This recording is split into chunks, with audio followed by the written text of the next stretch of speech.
కవితకు ఈడీ నోటీసులు. Delhi liquor scam case విషయంలో మరోసారి నేడు విచారణకు హాజరు కావాలని స్పష్టం. పండగ పూట షాక్ ఇచ్చిన దర్యాప్తు సంస్థ హాజరు కాలేనని ఈడీకి ఎమ్మెల్సీ రిప్లై. అంటే ఈడీకే కవిత గారు కూడా ఒక లెటర్ పెట్టిరు. మరి ఆమెను అంటే ఈ దర్యాప్తుకు రావాలని చెప్పేసి ఈడీ వాళ్ళు ఈమెకు లెటర్ పెడితే నేను రాను అని చెప్పేసి ఈమె వాళ్ళకు లెటర్ పెట్టింది. ఢిల్లీ లిక్కర్ స్కామ్ కేసులో కవితకు ఈడీ మరోసారి సోమవారం నోటీసులు జారీ చేసింది. నేడు విచారణకు హాజరు కావాలని స్పష్టం చేసింది.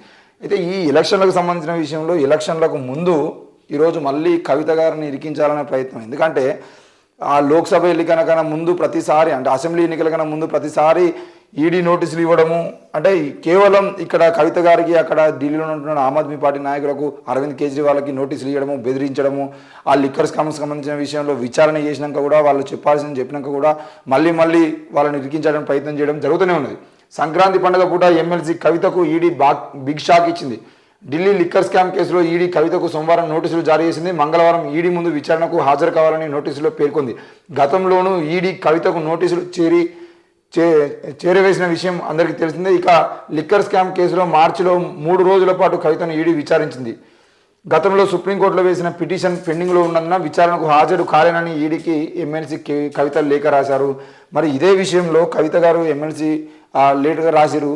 ఎందుకు అసెంబ్లీ ఎన్నికలకు ముందు అంతమంది మొత్తుకుంటా ఉన్నా కూడా ఎందుకు బీజేపీ దాని మీద విచారణకు సంబంధించిన విషయంలో ఆమె తప్పేమని ఉండేదంటే నిరూపించడానికి ప్రయత్నం చేయకుండా మళ్ళీ ఇప్పుడు ఎలక్షన్లకు ముందు, అంటే ఎలక్షన్లకు ముందు రేపటి రోజున నిజామాబాద్ ఎంపీగా ఆమె నిలబడితే ధర్మపురి అరవింద్కి సంబంధించిన విషయంలో కానీ ముఖ్యంగా ఆమె ఎంపీగా నిలబడేటువంటి ప్రయత్నం చేసిందంటే తెలంగాణలో బీఆర్ఎస్ ఎంపీల స్థానాన్ని తగ్గించడం కోసం, బీజేపీ తన ఎంపీల స్థానాన్ని పెంచుకోవడం కోసం ఇక్కడ ఉన్నటువంటి ఎంపీలకు సంబంధించిన విషయంలో, ముఖ్యంగా ఎంపీ అభ్యర్థులకు సంబంధించిన విషయంలో ఎవరెవరైతే అభ్యర్థులుగా నిలబడేటువంటి ప్రయత్నం చేస్తారో వాళ్ళందరి మీద ఇంతకుముందు ఏమైనా కేసులు ఉండేదంటే ఆ కేసుల్ని మళ్ళీ ఇరికించడానికి ప్రయత్నం ఏమైనా చేద్దామా.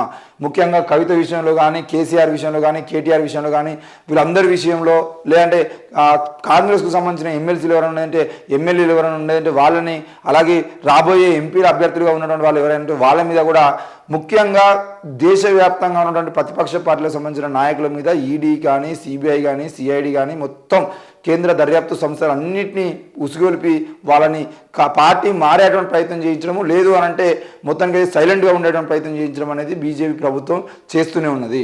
మరి కేంద్ర దర్యాప్తు సంస్థల్ని అడ్డం పెట్టుకొని ఈరోజు ఒక కేసుకు సంబంధించిన విషయంలో అంటే ఆ కేసులో ఏమన్నా తప్పు లోటుపాటు ఉండేదంటే వెంటనే వాళ్ళని అరెస్ట్ చేసి జైలు పంపించడానికి ప్రయత్నం చేయకుండా ఏడాది కాలంగా 2 ఏళ్ల పాటు 3 ఏళ్ల పాటు వాళ్ళని అదే కేసుల్లో ఉంచి వాళ్ళు ఏం మాట్లాడదామన్నా కూడా నా మీద కేసు ఎక్కడ బయట తీస్తారో అని చెప్పేసి ఈరోజు తెలంగాణలో ఉన్నటువంటి చాలామంది మేధావులు కానీ, లేదంటే దేశవ్యాప్తంగా ఉన్నటువంటి ఎంతోమంది మేధావుల మీద ఈరోజు ఎన్ఐఏ కేసులు పెట్టి వాళ్ళ నోరు కూడా ముంచే ప్రయత్నం చేస్తూనే ఉంది.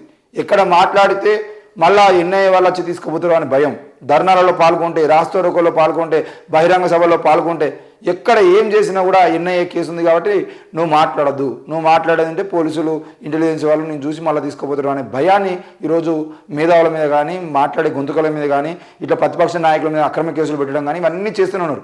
నిజంగానే కవిత గారికి ఈడీ నోటీసులు ఇచ్చింది కానీ, మరి ఒకవేళ లిక్కర్ స్కామ్కి సంబంధించిన విషయంలో ఆమె తప్పకుండా ఆమె పాత్ర ఉండే అంటే ఏడాది కాలంగా ఆ పాత్రకు సంబంధించిన విషయంలో మీరు తీసుకున్న చర్యలేంటి? ఏం లేకుండా ఆమె ఫోన్లు ఉన్నాయి, ఆ ఫోన్లు సిమ్ములు మార్చింది, ఇవన్నీ కథలు చెప్పుకుంటూనే వస్తున్నారు. ఈ విషయంలో కాంగ్రెస్ పార్టీ ఎప్పనుండో రేవంత్ రెడ్డి గారు, రాహుల్ గాంధీ గారు చెప్పినుండో బీజేపీ బీఆర్ఎస్ ఒక్కటే అని చెప్పేసి, మరి దానికి నిజం కాదు అని నిరూపించుకోవడం కోసం మాత్రమే ఈరోజు బండి సంజయ్ కానీ, కేటీఆర్ కానీ బీజేపీ బీఆర్ఎస్ ఒకటి కాదు అని చెప్పేసి, ఎన్నటికి కాదు అని చెప్పేసి మాట్లాడుతున్నారంటే అది నిజమని ప్రజలు నమ్మాలని చెప్పేసి మళ్ళీ ఓ నోటీసులు ఇచ్చి, ఆ నోటీసులు మళ్ళీ అది కూడా మార్చిలో, అంటే ఎలక్షన్లకు ముందు ఆమె విచారణకు హాజరు కావాల్సి ఉంది కాబట్టి ఆ మొత్తానికి అయితే ఎన్నికల ప్రచారంలో ఆమె ఉన్నప్పుడు ఆమెను ఇబ్బంది పెట్టడానికి ప్రయత్నం చేద్దామని చెప్పేసి ప్రయత్నం చేస్తుంటారు. ఇదే తప్ప వేరే ఏముండదు.